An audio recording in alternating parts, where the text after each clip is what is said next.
Bueno, buenas tardes, bienvenidos.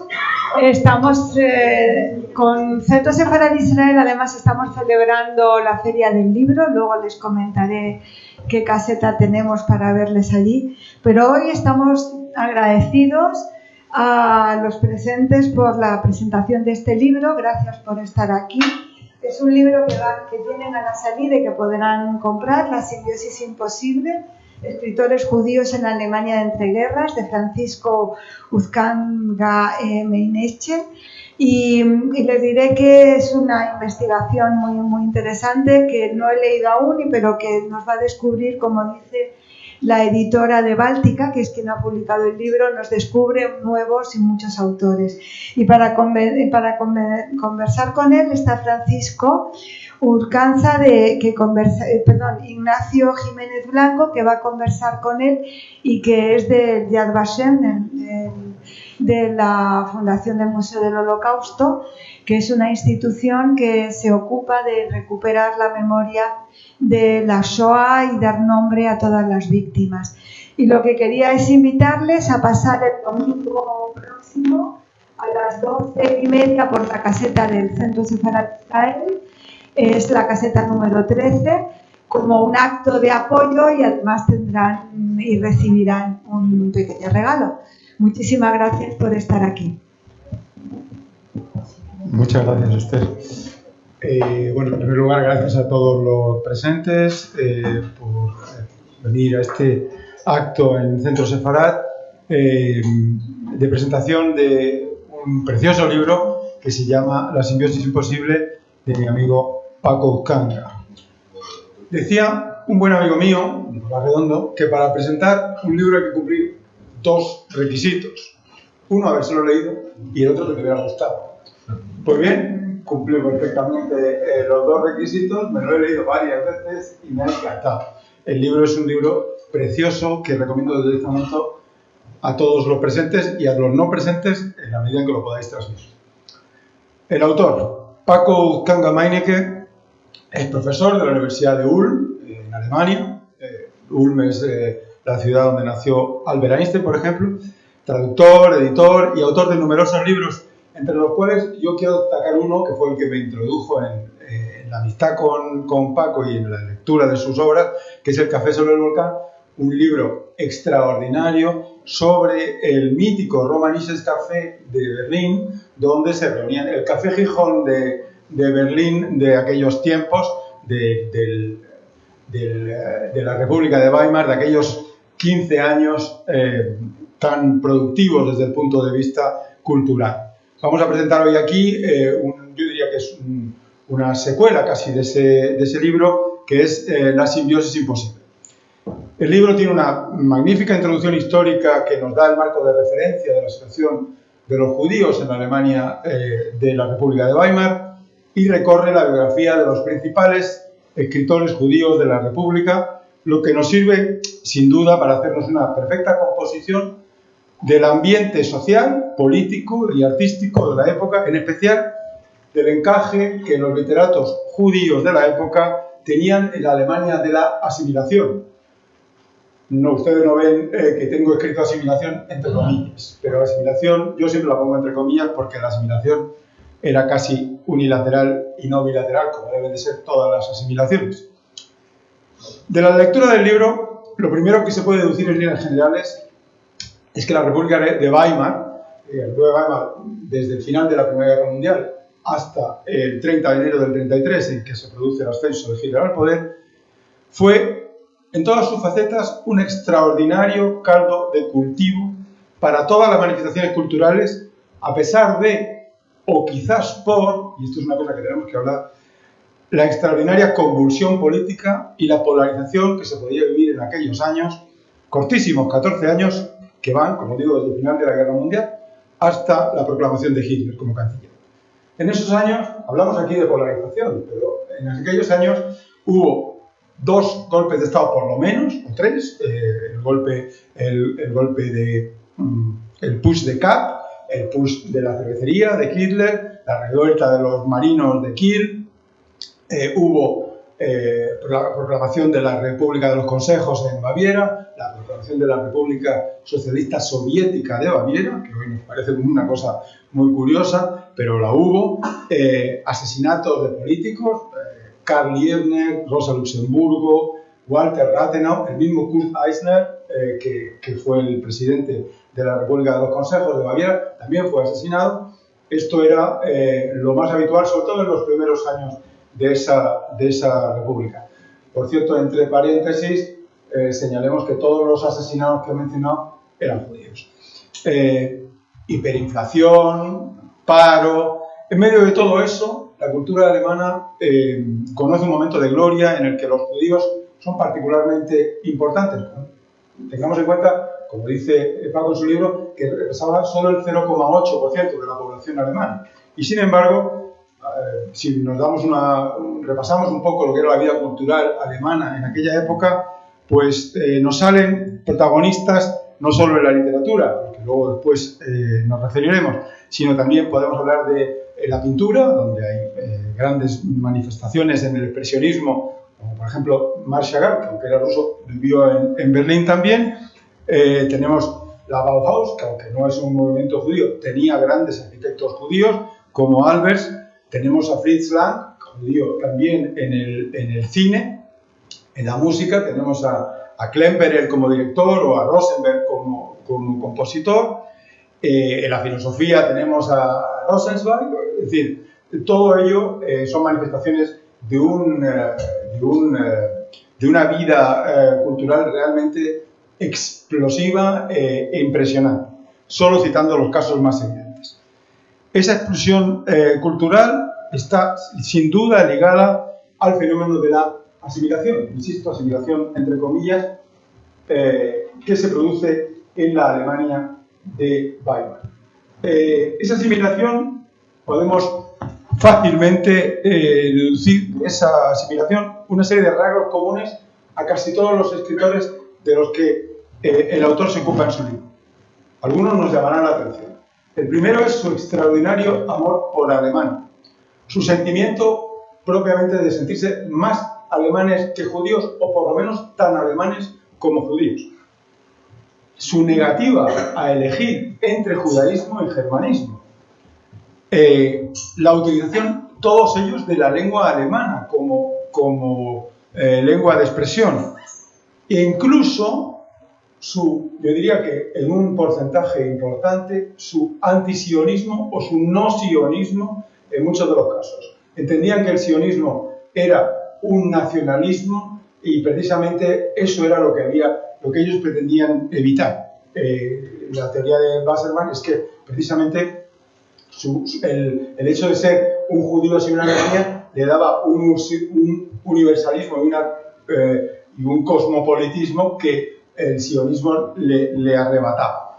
No eran prácticamente de los, 20, 25, 30 autores que he citado, realmente sionistas debe haber 2 o 3 como mucho. Llama la atención. Y también llama la atención, o esto llama un poco menos la atención, que casi todos ellos, por no decir todos, eran militantes de izquierda. En el análisis de la biografía de los autores judíos, que tan pormenorizadamente hace Paco, también llama la atención alguna otra cosa. Como por ejemplo, la pujanza de las mujeres escritoras. Hay una colección espectacular de mujeres escritoras en ese periodo tan corto de tiempo, en el que podemos destacar, por ejemplo, a Nelly Sachs, que fue premio Nobel, que realmente además yo diría que son pioneras. Es una época en la que realmente la producción literaria femenina llama la atención el porcentaje de mujeres que hay involucradas, o la maravillosa Gabrielle Tergit de Los Effinges, que es una saga de su familia absolutamente extraordinaria, que se ha publicado en España el año pasado, en Asteroide, y que es un libro que recomiendo desde aquí absolutamente a todos. Un libro extraordinario, Los Effinges. En segundo lugar, también es común en todos ellos la sensación de desesperación, de desarraigo, de incomprensión, que en todos ellos parece incluso predecir la venida del nazismo. Uno de ellos incluso se adelantan y se van de Alemania en su momento. Y sin embargo, su voluntad de mantenerse como alemanes y de no resignarse. Y obviamente al final, una característica común a todos ellos, prácticamente en casi todos, es un trágico final. Exilio, deportaciones, detenciones, suicidios, muerte. Muerte de muchos tipos. Termina el autor, y ya con esto termino porque quiero enfocar esto como una tertulia, empezaremos Paco y yo, pero luego después, por supuesto, abierta a todo el mundo, calificando este espléndido periodo creativo como convivencia fructífera. Yo diría que, y aquí a lo mejor podemos un poco hasta polemizar, la convivencia es más formal que real. Por cuanto los tambores del nazismo ya empezaban a resonar desde muy pronto, pensemos que en el año 28 el NSDAP ya empieza a tener una representación muy importante en el Reichstag, en el Bundestag entonces, y por lo tanto se empezaba a ver, la asimilación empezaba a flojear y navegaba un submarino de odio y de antisemitismo que pocos años después daría lugar, por supuesto, al Tercer Reich y por lo tanto al fin de esta gran pléyade de escritores. Para terminar, agradecer a Paco la deferencia que ha tenido conmigo para presentar este libro y recomendar el libro vivamente por 3 razones. A los que son interesados por la buena literatura, a los que son interesados por la buena historia y a los que son interesados por el judaísmo. A todos ellos. Muchas gracias.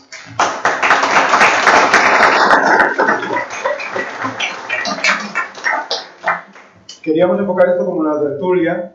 Yo quizás voy a dar la palabra a todo el mundo que quiera preguntar, que no salga del libro.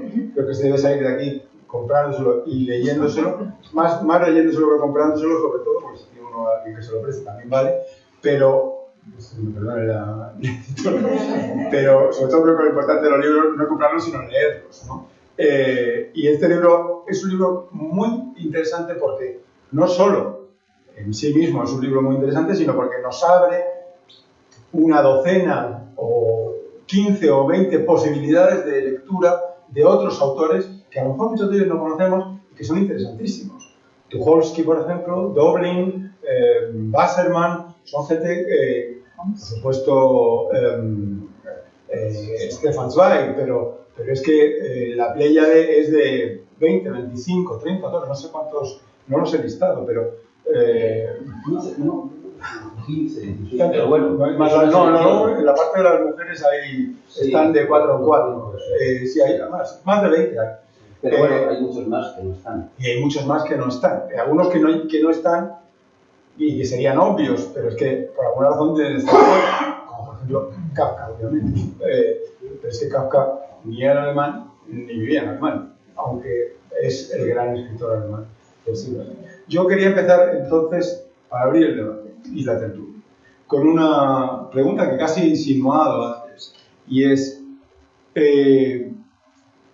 esta explosión cultural es, a pesar de la situación de convulsión política y de crisis económica, no tiene nada que ver, o es el fruto de esto. Y yo, en esta reflexión, me acuerdo de la Segunda República Española, ¿no? La generación del 27, etcétera, y pienso, digo, a lo mejor es que los artistas necesitan un momento de convulsión económica, política, social, para estar inspirados.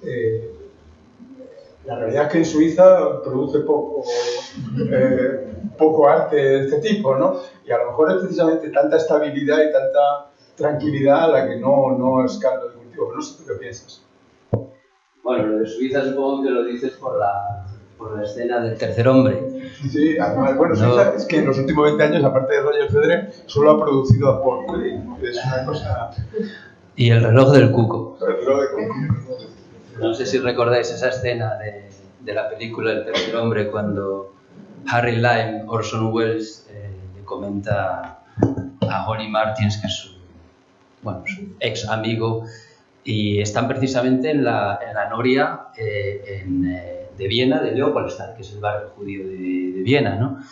Y le comenta eso de, fíjate tú, la Italia de los Medici y del Renacimiento, con un periodo de guerras entre las ciudades federales y que produjo pues, a Rafael, Leonardo da Vinci, Michelangelo y sin embargo Suiza 1000 años de prosperidad y que ha producido el reloj del cuco, ¿no? Es que tu pregunta, es posible lo que dices tú, ¿no? Que los artistas necesiten, o que los artistas en periodos de turbulencia pues tengan esa necesidad de expresarse y entonces el arte ya es más presente, pero no lo sé. Si te fijas, la República de Weimar, tú lo has dicho, empieza en noviembre del 18 y dura hasta enero del 33, es decir, son 15 años.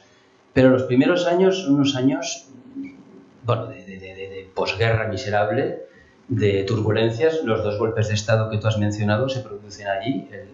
El golpe de Estado de Kapp en 1920, luego el primer golpe de Estado de Hitler en la cervecería en 1923. Es una época donde hay un estado prácticamente de guerra civil, ¿no? Entre los grupos paramilitares de izquierda y los de derechas, con muchísimos atentados. Los Freikorps, exactamente, que eran grupos desgajados de exmilitares que no se adaptaban. ¿Son los de la revuelta de los navieros de los marinos de Kiel? Sí, los que oprimieron y los que mataron a Walter Rathenau, que era el ministro de Asuntos Exteriores judío. En esa época también se produjo la invasión de la cuenca del Ruhr por parte del ejército belga y francés. Sí, por no haber pagado, claro, pero tampoco podían pagar tanto como les exigían, ese es otro, el Tratado de Versalles, ¿no? Y luego también la hiperinflación horrible del año 23, que arruinó prácticamente toda la burguesía alemana. Y fíjate, fue a partir del año 24 cuando empezó un periodo así de cierta estabilidad política y de prosperidad y crecimiento económico, gracias también al plan Dawes americano para renegociar las reparaciones del Tratado de Versalles. Entonces Alemania pues, se vio con cierto oxígeno y a partir de ahí, sobre todo Berlín, vivió una época próspera, relativamente estable, sin tantas turbulencias, y fue entonces cuando se puede hablar de los dorados años 20. Es decir, en realidad son 5 años. Sí, en realidad son 5 años. De ahí a la crisis de la bolsa de Nueva York. Exactamente. Ahora volvemos a las andadas. Y fue ahí, los 15 años maravillosos son 5. Exactamente, es un lustro. Por ejemplo, las obras emblemáticas de la República de Weimar, que es la ópera Los 3 centavos de Brecht, se estrenó en el año 28, y Berlín Alexanderplatz, escrita por Dobrin, por cierto, Brecht y Kurt Weill, ¿no? Porque en realidad eran los dos. Kurt Weill era el músico judío, Dobrin también autor judío. Las dos obras más emblemáticas de la República de Weimar se publicaron o se estrenaron en ese lustro. Y luego a partir del año 29, con la crisis producida por el crack de la bolsa de Nueva York, que el segundo país más afectado después de Estados Unidos fue Alemania, porque Alemania había recibido muchísima inversión de los Estados Unidos y los bancos estadounidenses retiraron la inversión, pidieron los créditos, con lo cual Alemania se quedó sin ninguna capacidad financiera. Empezó la crisis. En el año 28 los nazis en las elecciones obtuvieron 2. Bueno, en tanto por ciento... Me parece que es 12. 12, el 2%. En el 32 ya están en... En el 32 está en el 18. No, en el 30 en el 18 y en el 32 ya está en el 33. Ya son el primer partido. Sí. Y entonces ahí empieza de nuevo también un recrudecimiento de la violencia con las milicias de izquierda, las milicias ultraderechistas que ya ahora eran las SA, y ahí de nuevo empieza la época de turbulencia y ahí también un poco, ya muchos se van al exilio, decae un poco el crecimiento o el boom cultural. Con lo cual, ya te digo...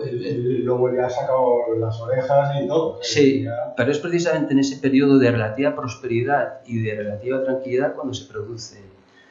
Yo lo que creo más importante, o sea, respondiendo a tu pregunta, sí que yo creo que fue a pesar de, o sea, no producido por eso, o si acaso en compatibilidad con eso. Yo lo que creo que es absolutamente necesario, y es lo que se dio en Berlín, fue por primera vez Alemania tenía un periodo de absoluta libertad, falta de censura, creatividad y luego también prosperidad económica. Había una inversión económica muy fuerte, tanto pública como privada, y Berlín se había convertido ya después de la guerra, atraído también por la inflación, en una especie de centro cultural muy grande, y las autoridades se dieron cuenta, esto hay que promocionarlo. Y entonces ahí, ya te digo, pero fue solamente ese lustro. Pero este libro, a diferencia del otro, no es solo Berlín.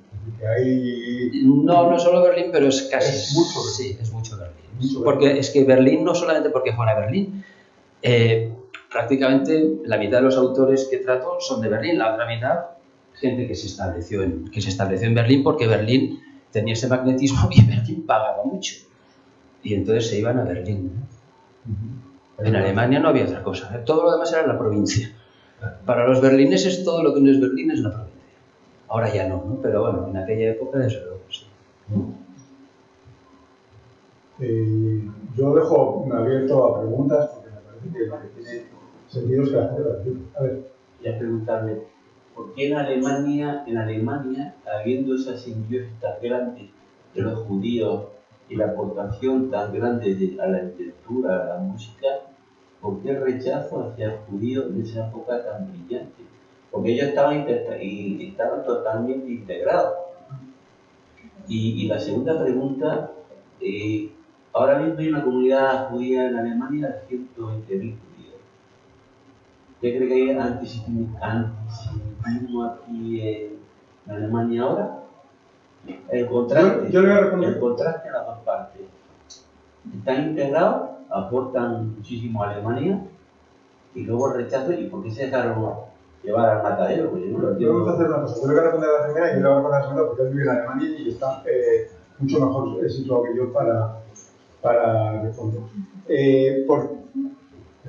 ¿Por qué en aquel momento había tanto antisemitismo? Vamos a ver, en Alemania nunca dejó de haber antisemitismo. El antisemitismo fue mutando. Lo que ocurre es que a partir del año 1871 la Constitución alemana asimila o equipara o reconoce los derechos del pueblo judío en Alemania, en lo que es el Reich, y entonces los judíos piensan que pueden vivir en esa Alemania y han llegado a un puerto seguro, como decía una cita que tiene Francisco en su libro. La realidad es que yo creo que nunca hubo una asimilación. Lo que ocurre es que el antisemitismo muta y pasa de ser un antisemitismo inicialmente religioso a después un antisemitismo racial, y entonces al final hay un movimiento a partir de 1880, 1890 que empieza a calentar la cuestión del antisemitismo, que está en toda Europa presente. Es verdad que en Alemania no era donde se podía uno pensar que se iba a producir, pero es verdad que, digamos, una de las características básicas del pueblo judío es hacer de chivo expiatorio de los males de la sociedad. Entonces, en aquel momento, en el año 1918, Alemania pierde la guerra, pero tiene la sensación de que no la han perdido en el campo de batalla. Ellos tienen la sensación de que han perdido la guerra por una conspiración, que es la puñalada en la espalda, y además de eso, luego viene la crisis económica, y a quién le vamos a echar la culpa de la crisis económica, pues evidentemente a los judíos. ¿Por qué? Porque aunque es una minoría muy pequeña, un 0,8%, hay una parte importante de la sociedad, digamos, profesionalmente más válida de Alemania, abogados, médicos, judíos, comerciantes y banqueros, que son judíos. Entonces, el caldo de cultivo está ahí. A eso le añadimos, yo creo que una crisis económica galopante que hace crecer las opciones populistas, como no hay que explicar, y entonces el resultado de todo ese cóctel es Hitler. Y Hitler, evidentemente, es el antisemitismo llevado al paroxismo absoluto. Pero yo no creo que en Alemania, en la República de Weimar, no existiera el antisemitismo. De hecho, evidentemente no había un antisemitismo oficial, porque la República de Weimar reconoce la igualdad de absolutamente de todos, pero pensemos, por ejemplo, lo que él ha contado en los primeros 5 años, hay una enorme violencia, pero mucha de esa violencia se dirige contra los judíos.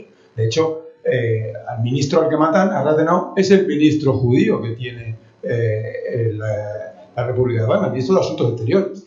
Entonces, ¿por qué hay? Es que no hay más que la que había antes de la guerra. Yo creo que factores adicionales que se suman al antisemitismo ontológico de la sociedad alemana de aquella época, yo diría que la pérdida de la guerra y el coste de la pérdida de la guerra, que supone primero hiperinflación y luego después un paro espantoso que al final la sociedad judía se convierte en el chivo expiatorio de eso.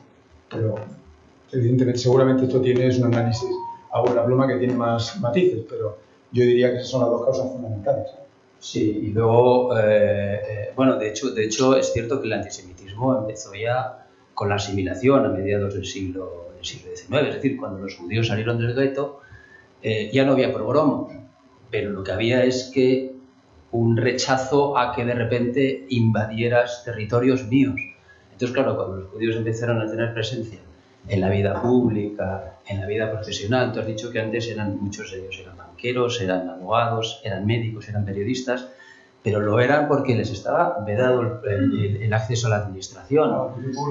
Es decir, en 1871 la Constitución, cuando se unifica Alemania, la Constitución del Reich declara a todos los súbditos iguales ante la ley. De jure, en teoría, en la práctica no era así, porque claro, las universidades tenían sus sistemas de elecciones y si eras judío no entrabas. En la administración lo mismo, con lo cual a los judíos solamente les quedaba profesiones liberales. Y luego, claro, al ir adquiriendo cada vez más presencia en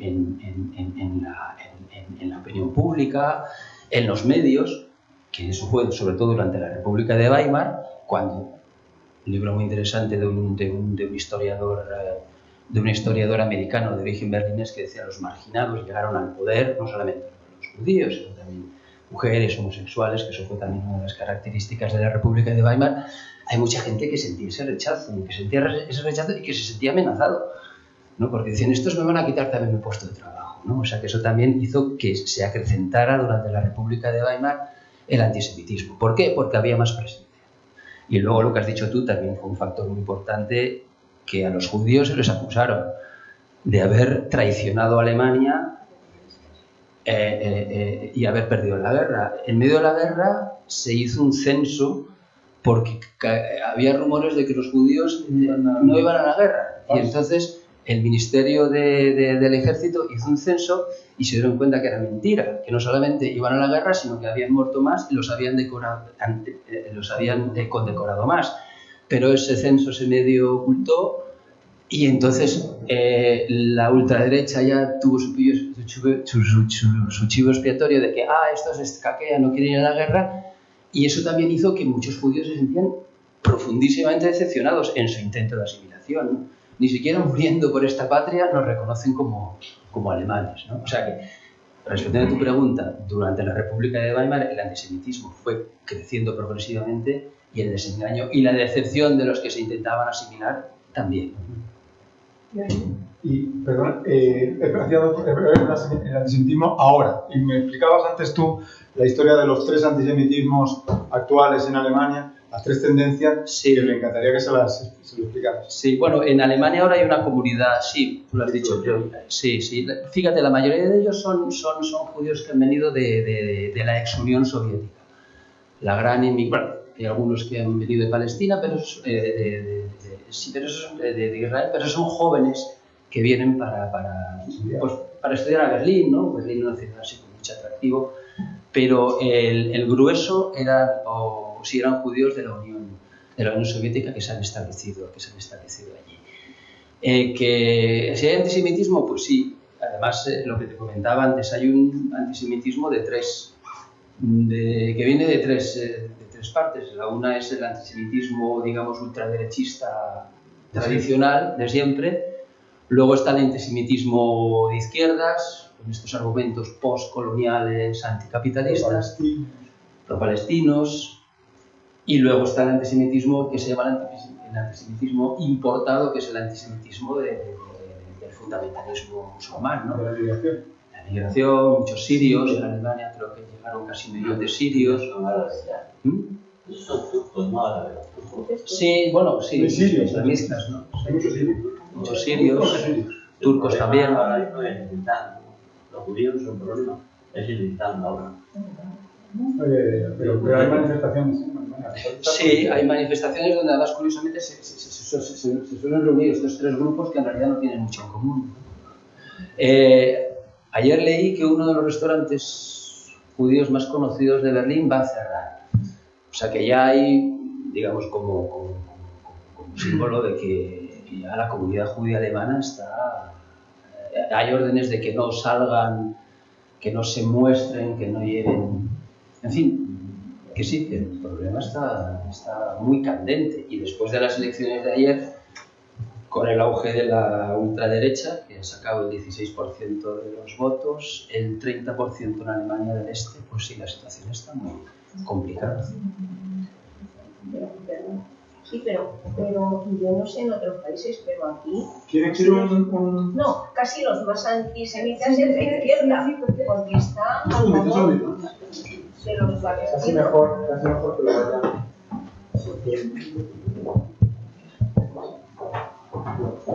¿No? Que ahora mismo, y bueno, antes, hablando de esto, yo creo que en Alemania los acusaban también de comunistas, porque con eso de que Rosa Luxemburgo, Leibniz y muchos comunistas eran judíos, pues también yo creo que los acusaban de eso. Sí. Y ahora yo pienso que es más antisemita la izquierda, bueno, también hay la ultraderecha, pero hombre, aquí en España, a ver, todos los de izquierda son pro-palestinos, o el 90%.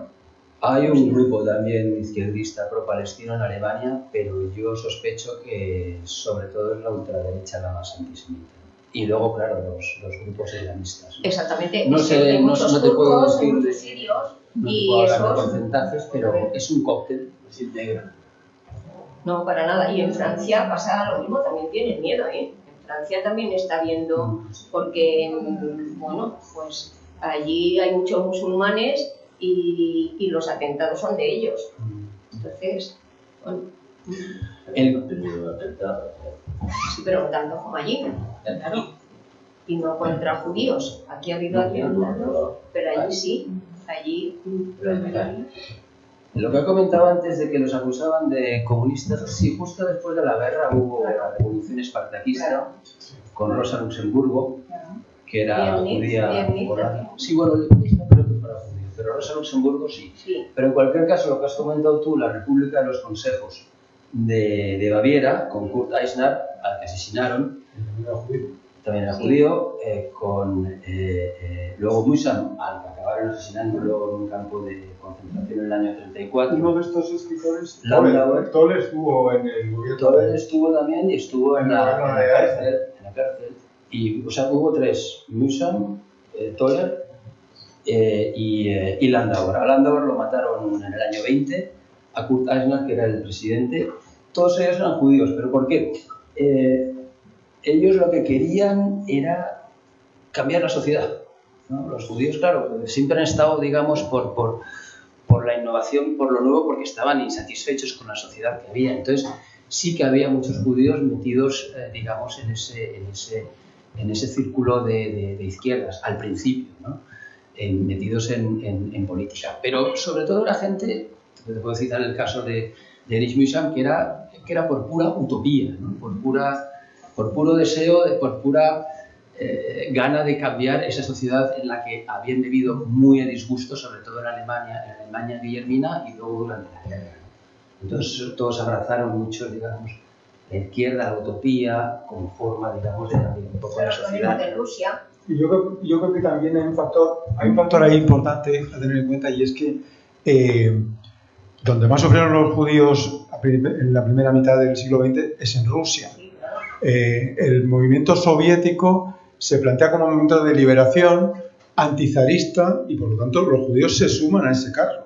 Digamos que casi de forma unánime todo el judaísmo ruso se hace comunista o se hace prosoviético porque es que les están liberando del yugo, porque es que si pensamos lo que fueron los pogromos de la Rusia imperial, pues es que había que estar del otro lado, obviamente. Aunque es verdad que hay un momento posterior en que ya el judaísmo se da cuenta de lo que pasa, entre otras cosas porque viene primero la guerra civil y luego Stalin, y las purgas de judíos son absolutamente espeluznantes. Pero en un primer momento, que es ese mismo momento, 1918, 1919, es un momento en el que el judaísmo está buscando su sitio y donde realmente está sufriendo más, que es en Rusia. O sea, el pogromo de Kishinev es algo espeluznante, en 1905. Están buscando salir de allí y evidentemente el que les da el argumento para salir es el comunismo, para salir de la Rusia imperial. Tú antes has hablado del sionismo, has hablado también de que los autores que yo trato tenían escaso o rechazo o escaso interés por el sionismo, pero es que el sionismo caló precisamente en Rusia. El sionismo político moderno, que lo fundó Theodor Herzl a finales del siglo XIX. Por esto, ¿dónde están realmente? Sí, pero fíjate, lo escribió un judío, digamos, occidentalizado, de Budapest, que luego vivió... Era de Basilea. No, lo que pasa es que Basilea fue el primer congreso sionista, pero era de Budapest y luego pasó la infancia en Viena. Y luego se fue de corresponsal a París y allí asistió al caso Dreyfus. Y él hasta entonces era un judío perfectamente asimilado. Lo llamaban el dandy judío asimiladísimo, o sea, que estaba muy metido en la sociedad, y cuando vio el caso Dreyfus llegó a Viena y se dio cuenta, esto no nos van a aceptar nunca. Y escribió el libro, el Judenstaat, que se llama el Estado judío, y creó prácticamente el sionismo moderno. Y luego fue el Congreso de Basilea. Pero el sionismo moderno no caló para nada en los judíos asimilados de Occidente. No tenían interés. Decían, no, nosotros lo que queremos es asimilarnos, ¿no? El antisemitismo... Desde el punto de vista de ellos, era genuina. Claro. De hecho, su práctica religiosa era cercana a cero. Cercana a cero, sí. Realmente eran más bien una forma, como tú has explicado, de reunir con la familia y de mantener ciertas tradiciones y una sensación o un sentimiento de pertenencia, pero su nivel de práctica religiosa era muy pequeño. Sí, eran una mayoría seculares. Y ya te digo, consideraban el antisemitismo una fiebre pasajera y que se combatía intentando asimilarse más y convenciendo a los alemanes de que en el fondo somos una ventaja para vosotros, somos un provecho porque aportamos muchísimo, ¿no? En realidad, el sionismo y la asimilación tenían dos diagnósticos distintos del antisemitismo, ¿no? Y el sionismo lo que proponía era, no, aquí no tenemos ninguna al final tuvieron razón, ¿no? Aquí no tenemos ninguna posibilidad, con lo cual tenemos que buscarnos un Estado. Pero ya digo, caló en las comunidades judías de Rusia, de Rumanía, donde había muchos pogromos. Y ellos fueron los que emigraron a la Palestina de entonces. Ningún alemán. En la República de Weimar emigraron 2.000 judíos y la mitad volvieron. Y ellos consideraban el sionismo pues como una cosa, bueno, una solución loable para nuestros hermanos del este que están sufriendo los pogromos, o como una cosa que, bueno, pero que a nosotros no nos interesa. Ya te digo, no es que... Bueno, también había rechazo porque algunos lo consideraban un nacionalismo judío y ellos sobre todo eran excluyentes y ellos sobre todo eran antinacionalistas. Entonces decían, yo no voy a combatir el nacionalismo alemán con otro nacionalismo, ¿no? Pero sobre todo era distanciamiento y falta de interés, porque les proponía una solución que no les interesaba. Y luego también por eso abrazaron mucho ellos el bolchevismo, no tanto por ideología cuanto porque pensaban que en una internacional socialista el problema judío se diluiría. Ellos consideran el problema judío no un problema étnico ni un problema de religión, sino que era un problema de clases. Los judíos son una clase marginada, bien, oprimida. Pues en cuanto lleguemos aquí a la internacional socialista, se diluirá. Y por eso abrazaron todos, o muchos de ellos, el bolchevismo. Ernst Stoller, por ejemplo, Anna Severs. No, muy interesante todo. Yo me planteo una cosa, por supuesto no tiene más interés que puramente, en fin, de divertimento intelectual, porque es algo contrafactual, vamos a decir así, ¿no? Pero es, ¿qué hubiera pasado con la evolución del Reich?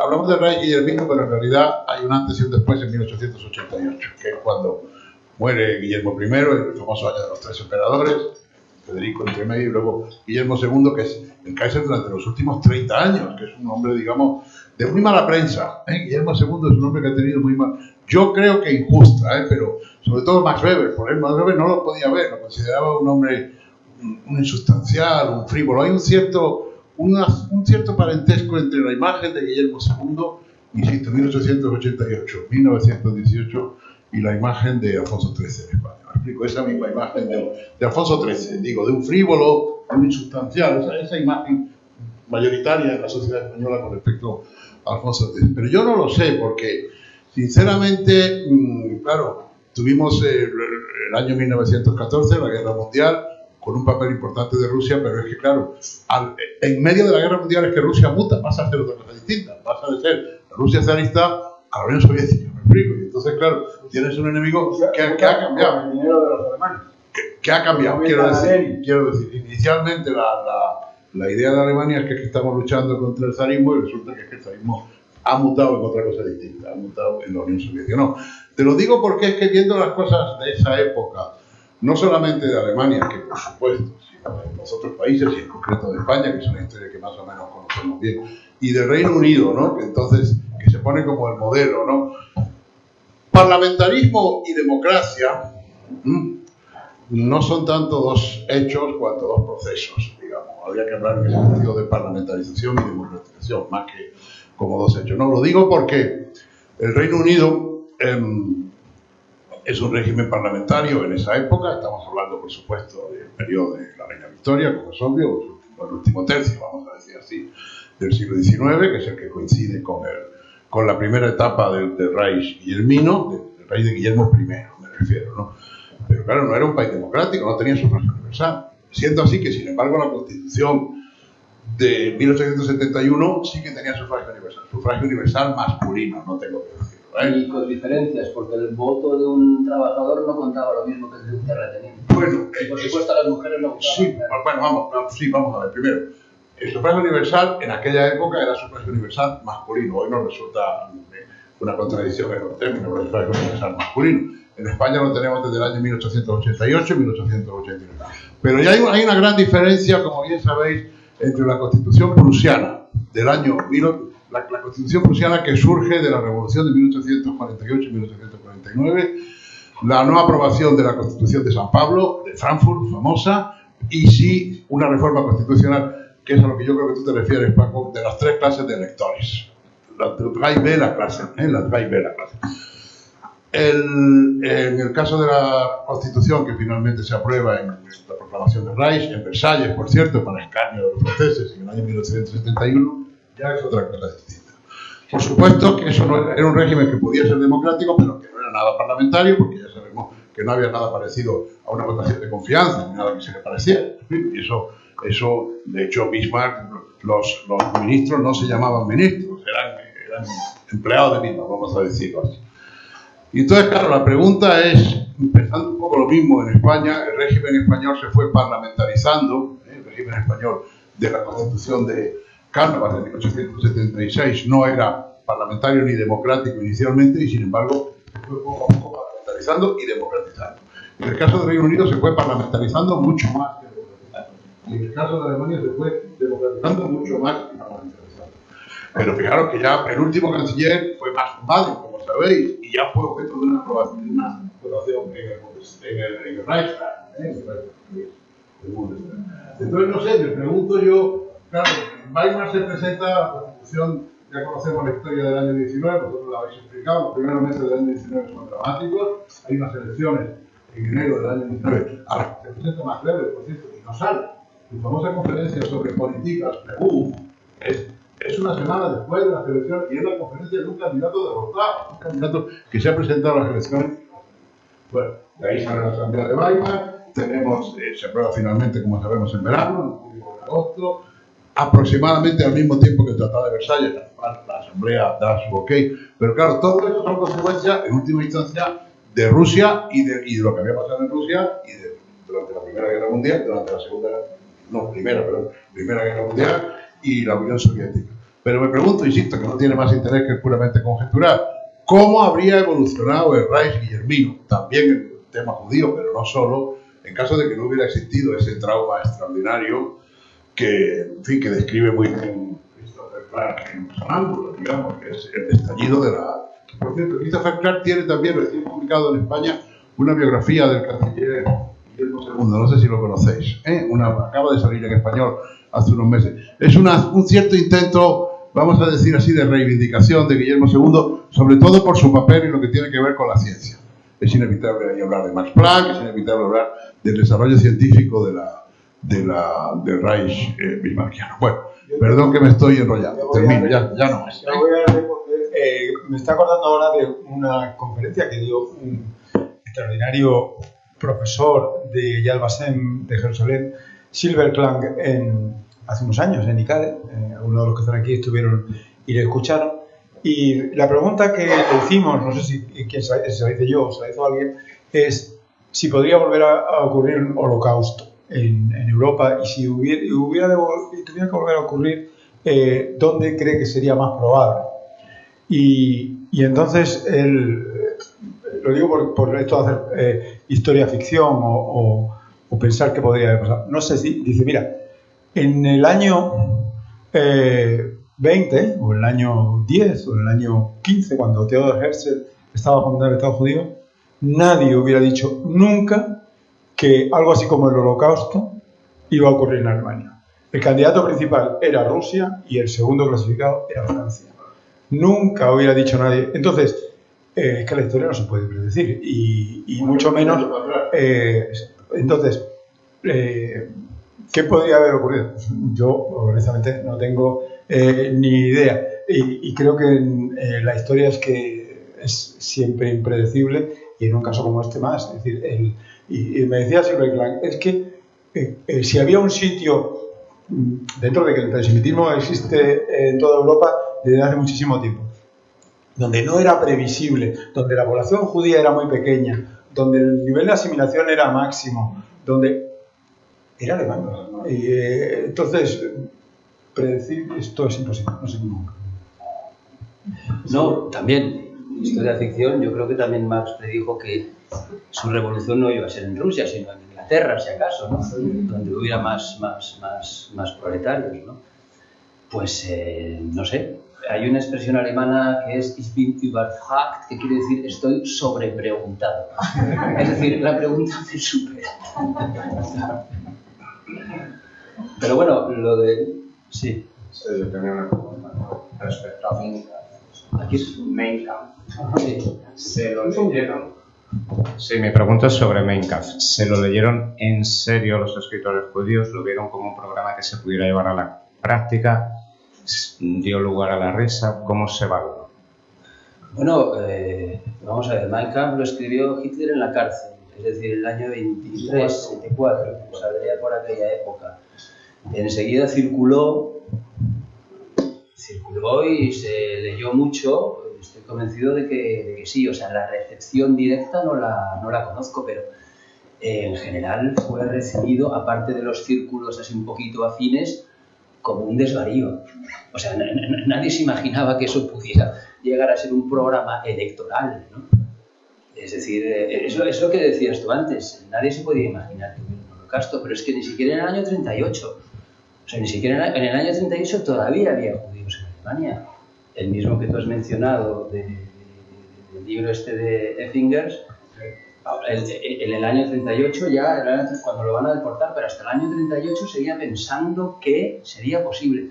Stefan Zweig, cuando subió Hitler al poder en el año 33, se quedó en Salzburgo, creo que Salzburgo, y se quedó, y hasta que no fue la policía secreta austriaca, que ya era prácticamente, Austria también era una dictadura, en fin, al gobierno de Hitler, hasta que no entró la policía en su casa y le hizo un rastreo y le acusó de una cosa absurda, de descontrol más para un grupo revolucionario austriaco, hasta entonces no salió del país. Él seguía convencido de que no, de que los judíos lo que tenemos que hacer, y además en su correspondencia con Joseph Roth, que es muy interesante, además tienen ahí una disputa muy interesante de cómo reaccionar, Stefan Zweig seguía convencido de que no. Si nosotros mostramos a alemanes, incluso a los nazis, nuestra valía, las obras de arte que hacemos se acabarán convenciendo. O sea, en su bonismo y en su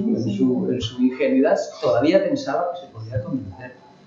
Entonces lo de Mein Kampf era una cosa, pues, un delirio, una cosa que no se podía tomar en serio. Si yo veo los análisis políticos en una revista que se llama Die Weltbühne, que era como el órgano intelectual así de la izquierda alemana, el 90% de ellos se reían de Goebbels y se reían de Hitler. Eran el enano cojo, los insultaban, se reían de ellos, muy poquitos entre ellos Ernst Toller, uno de ellos, y Joseph Roth también pronto empezaban a decir, uy, que esto va muy en serio. Claro, desde la perspectiva histórica todos somos así como muy, claro, ¿cómo es que? No, pero es que no, las cosas no funcionaban así y Mein Kampf se convirtió en un bestseller cuando apareció en la editorial de los nazis. Entonces, bueno, se convirtió en un bestseller porque te lo regalaban también, ¿no? Pero al principio era pues, el delirio de un tío que estaba en la cárcel, además nadie se lo tomaba en serio, hasta el año 30. En el Tercer Reich se lo regalaban a los matrimonios. En la ceremonia de matrimonio civil, el oficiante, sería el notario o el juez o lo que fuera, tenía obligación de regalar entonces todas las casas, todas las familias alemanas tenían un Mein Kampf, porque era el regalo que hacía el Estado al matrimonio por el matrimonio, un ejemplar de Mein Kampf. Y a los Hitler, a los chicos de los Hitler, para que lo llevaran a casa. ¿Hay más preguntas? Sí, buenas tardes. Muchísimas gracias por este debate tan interesante. Yo precisamente tenía una pregunta en relación a Joseph Roth, porque hace un par de años leí en alemán su maravilloso libro Hop sobre una familia judía en un pueblo en Rusia en el siglo XIX que terminan viajando a Estados Unidos. Es una preciosidad que yo recomiendo encarecidamente. Y como ha comentado usted que ellos rechazaban el sionismo porque eran antinacionalistas, es algo que comprendo, pero también eran bastante conocedores de su propia cultura judía, ¿no? Entonces, mi pregunta es, el resto de escritores judíos, que he leído algunos, otros no, es que yo soy científica, no soy del mundo de las humanidades, entonces me voy informando como puedo, también eran tan conocedores no solo de la cultura judía, sino de la situación de judíos en el este de Europa, porque Hop es impresionante, se ven los pogromos, es una especie de violinista en el tejado, pero luego con viaje a Estados Unidos. Gracias. Sí, bueno, Roth pertenece a uno de los judíos asimilados que más interés mostró por la cultura judía del este. Él había nacido en Brody, que es una ciudad de la Galicia, de estas Städte, era una ciudad con una comunidad judía muy grande, pero ya muy joven se fue a estudiar a Viena. Estudió en Viena y luego se fue a Berlín, se estableció en Berlín, aunque se pasó luego en París, aunque se pasó luego media vida viajando. Pero sí que es cierto que, fíjate, los judíos del este provocaban, por un lado, un rechazo entre los judíos asimilados de Berlín, porque consideraban que iba a obstaculizar su asimilación. Los judíos del este empezaron a llegar con los pogromos de Rusia de finales del siglo XIX y luego también una gran hornada en la guerra, durante la Primera Guerra Mundial. Y se establece, la mayoría querían ir a los Estados Unidos, algunos pocos a sionistas querían ir a Palestina, la mayoría querían ir a los Estados Unidos. Y muchos se quedaban en Alemania, casi de paso, o se establecían, y en Berlín se establecieron en el Scheunenviertel, que es lo que se llama en alemán traducido, es un barrio como de chabolas, ¿no? Y se establecieron allí. Y claro, ellos llegaban con sus kaftanes, con sus barbas, con su dialecto yiddish, con sus costumbres raras, y provocaban rechazo de la población alemana, pero también de los judíos asimilados. Y entonces muchos judíos asimilados, que además se establecían la diferencia entre los judíos de corbata y los judíos de kaftán, ¿no? Tenían, de hecho eso se ha considerado también como una variante del autoodio, es decir, no el autoodio como problema psicológico de te odias a ti mismo porque tu judaísmo te impide conseguir ciertas cosas, sino porque odias al judío del este que te puede obstaculizar, ¿no? Y a la vez que ese rechazo también de los propios judíos asimilados, hubo una serie, primero de soldados que lucharon en el frente, soldados judíos que lucharon en el frente, entre ellos Döblin, por ejemplo, o Arnold Zweig, que lucharon en el frente del este y empezaron a entablar relación y a sentir interés por sus hermanos del este. Y luego ya en Berlín otra serie de intelectuales que empezaron a sentir interés y simpatía. Y ahora voy a tu pregunta. Roth fue uno de estos. Y el libro de Juden auf Wanderschaft, que creo que en español es el judío errante. El judío errante exactamente es una especie de ensayo, y Hop es como casi la novelización de ese ensayo. En realidad es un homenaje.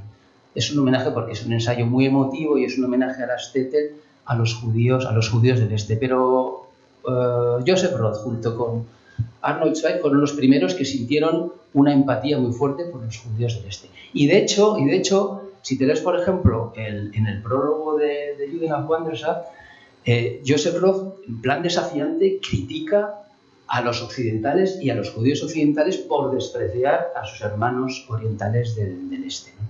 O sea que había esta doble visión. Por un lado, estos que nos van a dar aquí mala prensa y nos van a obstaculizar la asimilación, y por el otro lado, otros que empezaron a sentir empatía por solidaridad. Porque también, a medida que crecía el antisemitismo, muchos judíos que no tenían ninguna relación empezaron a sentir simpatía por la opresión que sentía su pueblo. Y eso ocurre también con los judíos del Este. Más.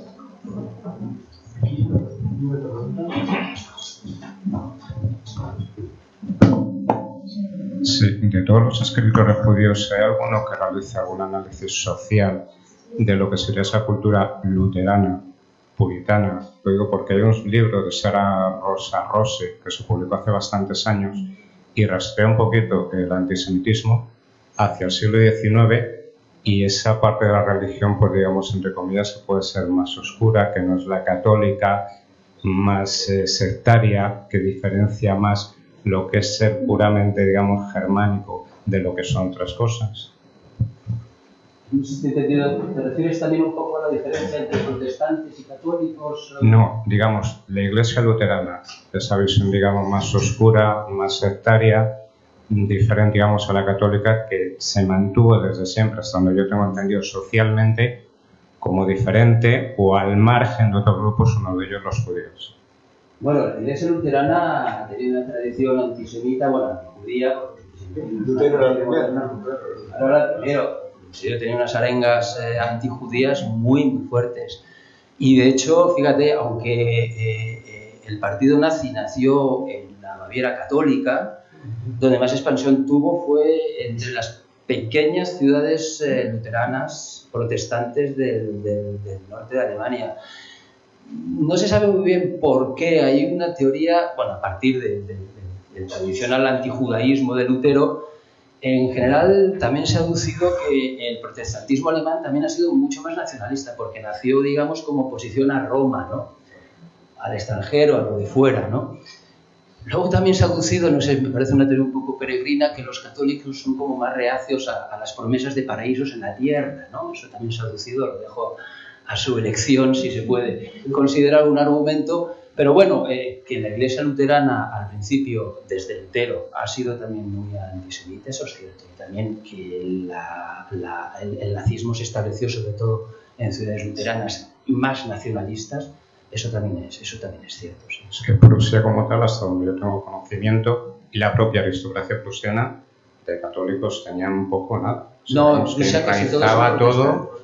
Sí. En catolicismo es Baviera, parte de Renania, frontera con Francia, pero Prusia es en un 90% luterana, sí. Y los Junkers eran luteranos. Sí. ¿Alguna pregunta más? No sé qué tiempo teníamos para esto. Si os han adjudicado. Son las 7, más o menos es lo que habíamos previsto. Si hay alguna pregunta más. Sí, gracias. A mí me gustaría, como para terminar, ha salido el tema también de la Affaire Dreyfus y habéis hablado. Estos dos países, tanto Francia como Alemania, tienen unas comunidades judías culturalmente muy activas y muy ricas, tanto a nivel literario como su situación en la población. Ambos viven esa media integración, ¿no? Que lo vemos también en Marcel Proust, de quien celebramos 100 años, esa pseudo integración que se da en estas sociedades. Y luego también decíais que era más fácil se suponía que era posible el antisemitismo, una explosión como la que hubo en Alemania nazi, más en Francia que en Alemania. Pero, ¿cuáles son los factores que tenían en común el antisemitismo en ambas sociedades?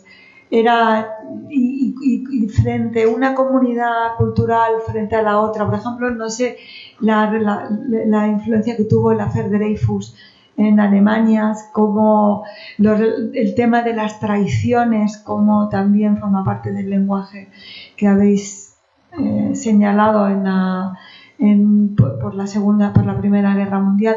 No sé cuál era esa relación entre los intelectuales de uno y de otro lado y además las diferencias que hay entre ambos antisemitismos. Pues mira, en realidad yo creo que el antisemitismo en Alemania enseguida adquirió un carácter que se llama völkisch, que es una palabra muy difícil de traducir, que se podría traducir como nacional étnica, ¿no? De hecho, el trasvase del antijudaísmo al antisemitismo fue una forma de impedir que los judíos asimilaran, se convirtieran. Es decir, muchos judíos en el siglo XIX, la mejor forma de asimilarse era convertirse, entonces se bautizaban. Heine primero, Heinrich Heine, dijo, era mi billete de entrada a la cultura europea. ¿Cuál? Convertirme al protestantismo.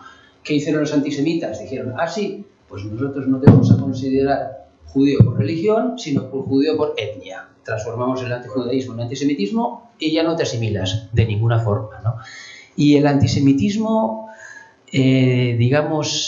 nacional étnico en Alemania caló mucho, caló pronto.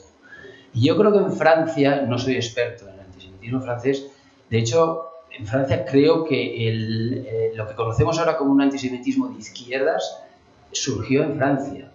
Un periodista francés, ahora no me sale el nombre, pero lo cito en el libro, fue un poco el que acusó a los judíos después de la revolución fracasada burguesa del año 48 de haberse vendido al capitalismo, y entonces ahí empezó, y luego claro, retomando los prejuicios de usureros de la Edad Media, ahí empezó el antisemitismo que ahora conocemos de izquierdas anticapitalistas, y ese creo yo que caló más en Francia.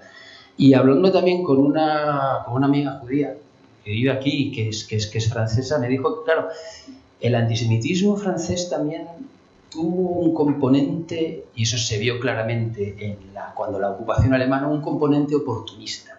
El antisemitismo francés no era de yo te odio porque seas un judío y eres una raza inferior, sino yo te odio porque Como de envidia, ¿no? Sí, por envidia, tal, me quedo con lo tuyo, o por revanchas y tal, ¿no?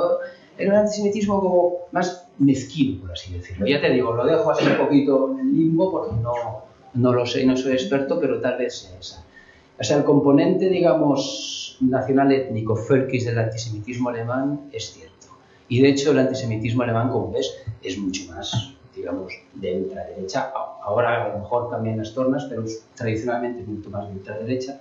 Y probablemente el antisemitismo francés tenga ese componente anticapitalista de izquierdas más fuerte, u oportunista, si quieres. Yo no soy tampoco experto en eso, pero en algún sitio he leído y la sensación que tengo es que el Estatut del Juif de Laval de 1940 era peor que la ley de Nuremberg. O sea, que era más aislacionista de la comunidad judía francesa que lo eran las leyes de Nuremberg. Es decir, como digamos que los franceses habían cogido la ley de Nuremberg y digo, lo vamos a mejorar. Y esa era un poco la idea. Pues, ¿no? O sea, que realmente el antisemitismo francés era muy profundo, muy profundo. De hecho, el colaboracionismo de la población francesa en tiempo de ocupación es posiblemente el episodio más mezquino de la guerra mundial en cuanto a lo que se refiere a población civil involucrada en lo que es la guerra, ¿no? Si leemos la suite francesa de Irene Nemirovsky, pues nos podemos hacer una idea, pero realmente eso fue terrible. Pues muchísimas gracias.